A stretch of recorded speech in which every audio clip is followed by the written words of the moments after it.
Okay, welcome to the April meeting of the Southampton Village Planning Commission. We've been working for the last year on modifications of the zoning text, and I wanted to talk tonight. The trustees at the public hearing were in support of both the, as I think everyone knows, of the modification of the setbacks and the inclusion of the accessory buildings in the gross floor area. There were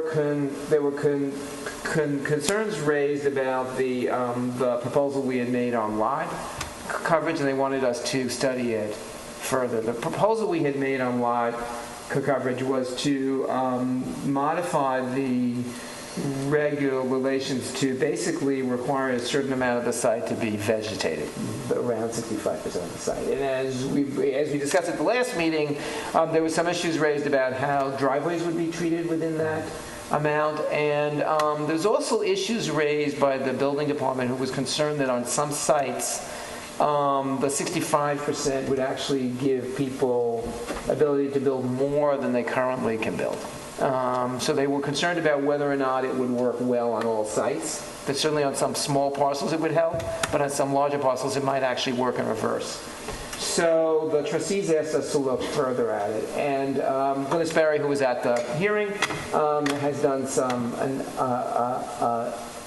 analysis. And we've found what I think might be a fairly simple approach, which I wanted to raise tonight, and then go over with the building department and see if they think it would address it, and obviously have the village attorney draft something up, which is what we realized, and I wish Eduardo was here because he really is the keeper of the zoning code and knows it so well, but. When we review the zoning code, the actual zoning code, if you look at what's defined as a structure, it's actually very well defined and really very comprehensive. So porches and patios and swimming pools and like everything that we were concerned about is actually included in the definition of structure. However, what's happened is over many years, that code has been interpreted to permit more flexible understanding of what is and is not included in the code as a structure. So the suggestion would be that we amend the code to not permit any interpretation of the way it's written. So the building department would have to interpret the code exactly as it's written. So anything that you put on the land would be considered a structure and then would count towards your lot coverage instead of changing what the actual coverage ratios are. And that seemed to us a simple answer that would be fair to everybody because everybody would be covered the same way. It obviously would take away some flexibility on the building department's part, but perhaps that's okay.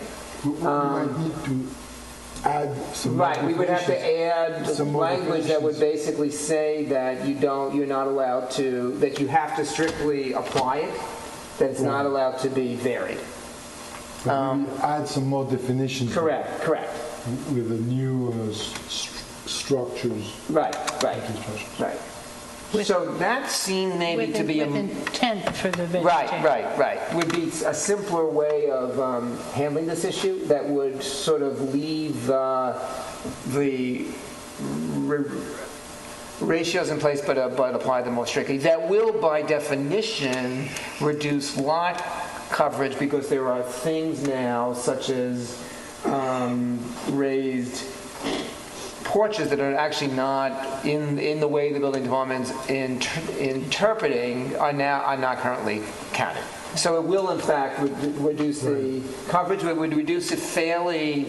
I guess one thought was it might reduce it more fairly across the board because it would apply to everybody, no matter whether they had a big house or a small house. It would just everyone would be covered the same way. And ground level patios and coping around pools. Everything is structured. It's there. Right. Okay, it's already there. Right. But I think that also there should be clarifications as to what gets grandfathered and what doesn't get grandfathered, and whether Correct. it should be whether the building department has the authority Right. to really grandfather a structure or Right. grandfather a use rather than the zoning board. Right, I guess that's a good question. The question is, let me put it a different way, because you're absolutely right. So the issue is, are you able, if you have an existing house Right. and you're adding something, can you grandfather in something that was not considered structure when you built the house? And that's a good point. As opposed to building a new house where you're now starting from scratch, you understand what the rules are. So that's something we would need to look at. Yeah, especially if you like add a pool. Right. You don't want to suddenly have someone who would have been able to add a pool and now suddenly cannot, right? Because that wouldn't be our intent.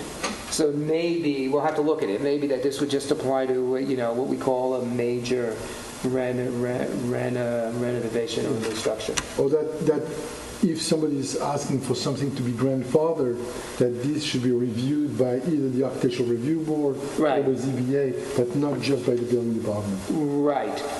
Or maybe above a certain amount, it's reviewed by them. Obviously. Can you write that? Or can Yeah, that be written? I think so. Okay. Those are very good points. Yeah. That is a good point. It's also for use, Yeah. including Right. use also. Right. For use. Meaning that, Use. let's say if somebody has a certain use, not necessarily residential, but let's say you have a certain use on the property. What we're talking about only would apply in the residential zones. Right, but let's say if somebody has, let's say, a tennis court, or somebody has I see.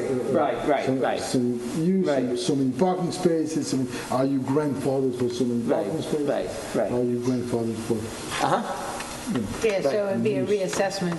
yeah, Right. But it seemed to us there might be a sort of a simpler way of managing it that would get around the concern that I think a number of people had of whether applying this rule across the board would sort of have very varied effects.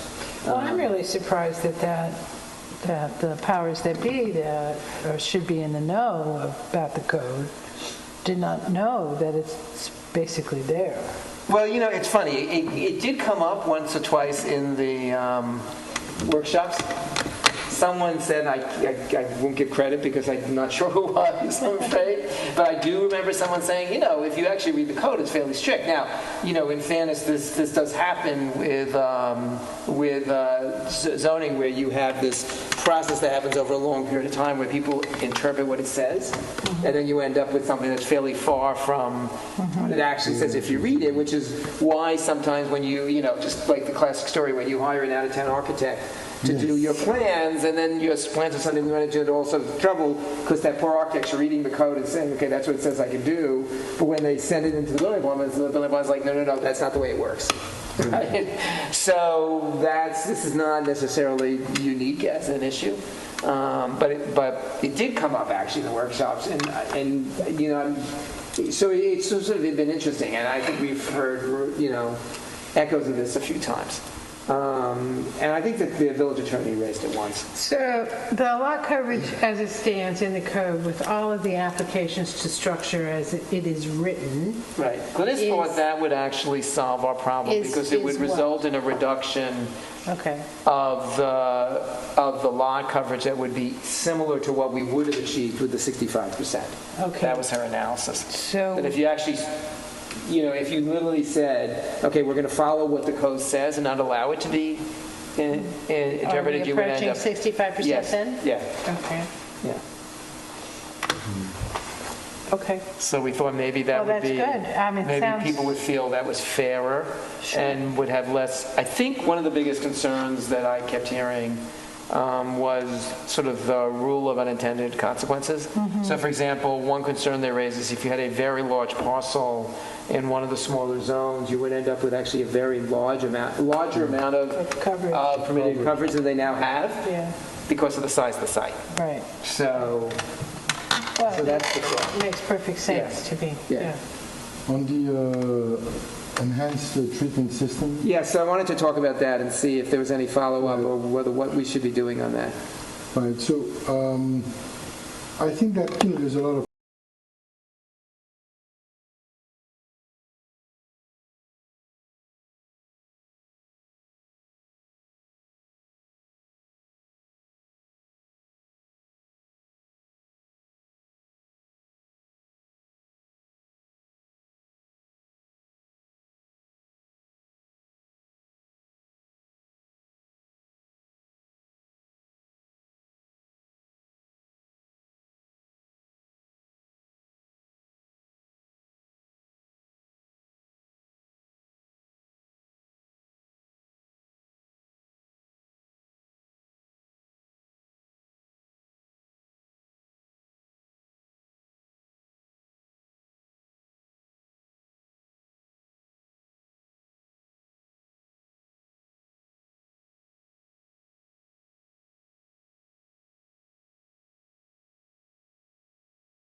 the village, we can, this has been for the. It's on hold. There is a lot, I would say there's a lot of conversation happening about whether or not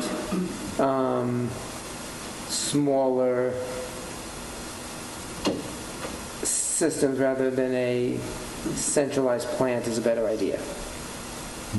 That's definitely the conversation going on. Do you have any thoughts?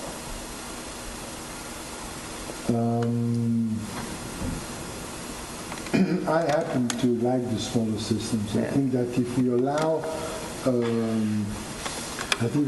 allow, let's say, even 2 or 3 properties that are heavy users to share a smaller system, it's actually a very good way of operating. Especially one with, the wet use ones, the ones that have the wet. Right, like hotels and Yes, hotels or- and restaurants. they put their own little Right. system, and then, but there should be allowed that if somebody next door does, then maybe the maintenance is shared, or they Right. connect, and then they work well. Right. Because then, even if you have 2 small restaurants Right. or 2 small, Right. yeah.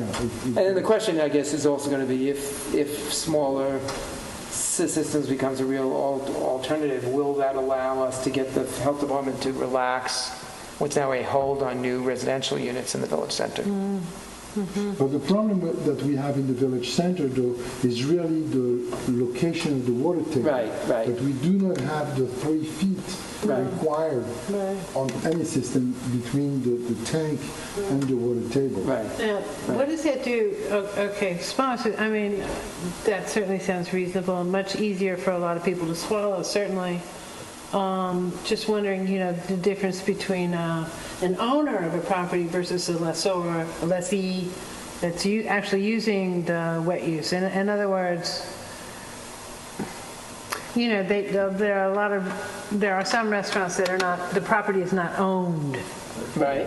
so. It's always a requirement to the owner. The owner can pass the Yes. requirement on into their lessee, and most do in their And they do, lease. okay. And they Right. amortize it over 10, 15 years. Yeah, okay, all right. But it would be, and I guess the idea is you would require people to do this over a period of time. So you give them some time to do it, but everybody Yeah, eventually. right, like I 5 think years it's or whatever, Right. whatever, I yeah. think it's something that we should approach the health department to see how can we handle that. That differential with the water table. Yes, the depth, the fact Right. that we don't have the depth, would they allow us to Right. maybe find a way Right. To what? to install those small systems, Yeah, even though we don't have that. in a swamp. Right. Sorry, I did a little levity. Yeah, you're right. I mean, it's down. What are they going to do? I mean, Windmill Lane. It really becomes most obviously critical an issue. You're right on the southern part of Windmill Lane and the eastern Yes. part of Jobs. I'm sorry, the western part of Jobs Lane. when Well, you're so low.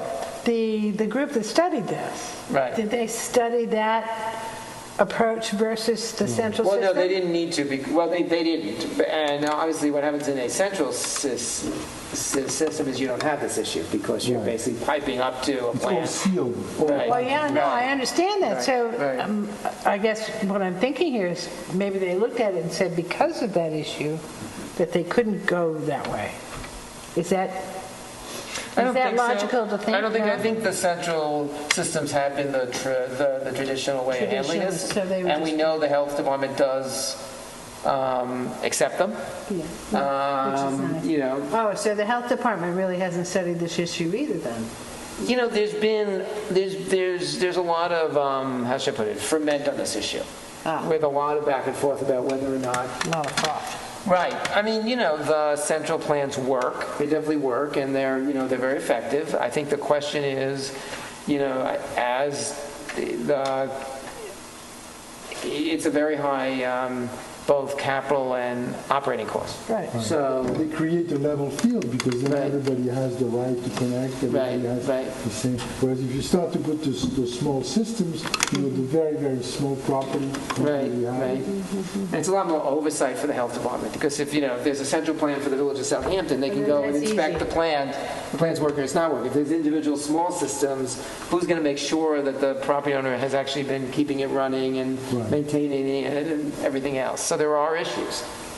Well, it would be like the kind of thing, I guess, that the person who has one of these would be like, inspecting your boiler every year, Yes. Right, That's right. true. The Just have an difference is, inspection. if you didn't do something properly with your boil, it does affect your house to some extent. It affects others. This really does affect people because Yeah. if you're not fixing it, if you're not keeping it up, then Yeah. you're It's affecting the a public groundwater hazard. and right, Yeah. right. So I get you. So that's I think what people have been thinking. So Okay. all right. And Anything then the north, the North Sea north, corridor? North Sea Road rezoning, I do not believe is going ahead at this time. It's on hold, or is it just table? Is it Table, table? I would say. Table, okay. All right. And given the retail world, I'm not sure why I know, the anyone would want retail world, yeah, I know, you've And I been know all reading too well. about this? Oh, my I'm more than me, gosh. I'm in that world. Oh, you're in, I Yeah. mean, this is very I'm in the concerning. retail real I estate mean, world, so it's very we could tough. become a ghost town. We could, although I got to say, just from what I know of what's going on and from, just what you see, this is a good time to see because you see what's going to be vacant. It's not bad. I've seen a lot worse than this. Much worse than and this. I think that's why the wastewater, to resolve the issues with the wastewater, so we can allow other restaurants, right. maybe hotels. Well, those would be the to people open. to come. Right, because, and that's what you're seeing across the country is, traditional retail, actually, let me put it, it's actually, could you raise this shit? What we're seeing across the country, and I'm in the retail real estate world, that's what I do, is retail that's working tends to be in an environment where there's other activities going on.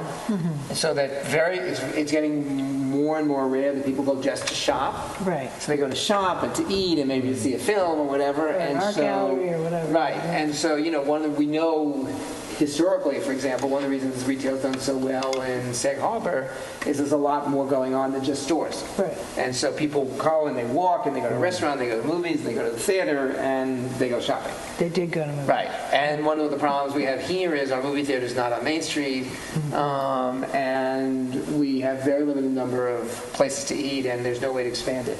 So you are right. We need to solve this problem because this is going to become more and more of a problem over time because there's just going to be fewer retailers. Right. I mean, you can That's see it. it. That's definitely the future.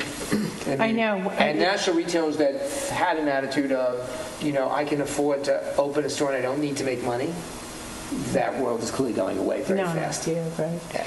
Well, and does that translate maybe to that supermarket idea out there on 39? I mean, does that fall within the retail trend? Yes and no. I mean, food is still as a sector. Overwhelmingly, people shop in stores, not online. So many of the things that are affecting apparel, for example, are not necessarily affecting food. Right, but on the other hand, if you're talking this project, Morrow's project, which is not just Right, it would have definitely affected the ability to rent the other stores, and I think it spoke to the concern we stated when we wrote the letter to the county planning commission, the town trustees, which is that there is ultimately a limited amount of retail that can be supported out here, and if you put retail on the highway, you're going to diminish retail in the village. There's no way around that. Lots of fancy talking maybe, but there just is a certain amount of retail. It was, I think, one of the concerns we had about North Sea Road, which is there's Right. not a limitless amount of retail that can be supported here. right. So, I think we've done well in the village center, and it's definitely better than it was for a lot of reasons, including, the outdoor tables in the summer, the limit on only allowing retail on ground floors. That's all really had an impact. And the village has a higher retail vacancy level than its retail occupancy level. Sorry, than it's had in the I was past. just going to ask you. And you what really is see it this spring. I mean, there are vacant stores, but it's not like a sea of vacant stores. No. And there really isn't, so. Yeah. Okay. Yeah. All right, so unless there are other comments, that closes the meeting for April. And then in May, so I'm going to talk to the village administrator Yes. about what would be the best date to have a more public meeting. We might want to do it on a Saturday, for example, or something like that, where we can get, but we'll find out what he thinks. Especially coming into the season. Yeah, Yeah, that's a very good yeah, idea. yeah. So we might want to Maybe change we the can do it the date. same way we did it with the little lunch. Workshops worked very well. Workshops with a little lunch worked very well. We got really good attendance. Yes, we did. Yeah, Saturday morning. It's yeah, yeah. pretty It was good really time. good. So, Yeah, that'd be great. okay.